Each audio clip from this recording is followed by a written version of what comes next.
ساکنان ناحیه وسه مثل دیگر مردم شهر و ناحیه و دهات کشور عزیزمان جشن نوروز عالم افروز را در سطح بلند آمادگی ها استقبال گرفته ایستادند. در دهات به نام میرعلی محمد علیف با این مناسبت در نمایش هنرهای مردمی محصول مهنت دستی هنرمندان دهات و همچنین طعامهای ملی از قبیل سومنک، آش بریده، قروتاب و محصولات‌های نانی، کلچه و محصولات‌های قنادی منظور اشتراکچیان جشنواره گردانیده شدند.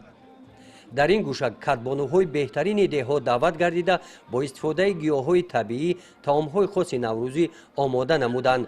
هنر کدبانوها از جانب نمایندگان مقامات اجرایی حکومت دولتی ناحیه و کارمندان جماعت دهات بهاگذاری کرده شد. در قسمت تنتنوی چوربینی نوروزی معاون رئیس ناحیه وسه ساکنان دهات به نام میرعلی محمد علیف را بخشیده به عید نوروز تبریک نمودند.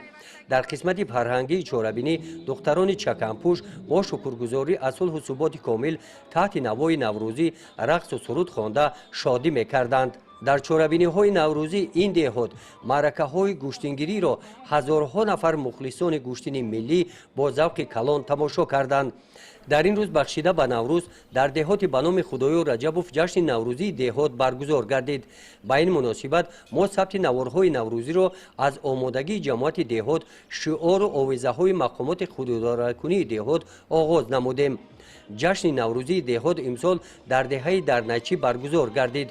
جای برگزاری جشن نوروزی دامن این تپه هنرمندان بهترین کدبانوهای دهات به نام خدایو رجبوف از دهه پوشیان در نیچی، پختکار، سامان، غیلات اینجا جمع آمده طعامهای نوروزی از قبیل آش بریده، شیر برنج، دلده، سومنک تیار نمودند.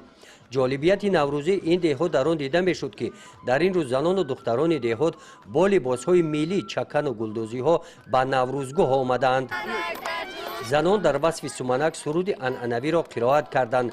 در قسمت تنتنوی نمایندگان مقامات اجرایی حکومت دولتی ناحیه ساکنان دهات را بخشیده به عید نوروز مبارکباد نموده در کشت و کار بهاری به آنها برور و برکت خیرمند آرزو کردند. در معرکه گوشتن ملی در دهه درنچی بخشیده به جشن نوروز پهلوان دختر تاجیک استاد ورزش تاجیکستان شاهد قلندر و در قطار دیگر جوان پسران هنرنمایی خوب نشان داده یک چند مراتبه صاحب سالم های بلند این معرکه گوشتنگیری گردید.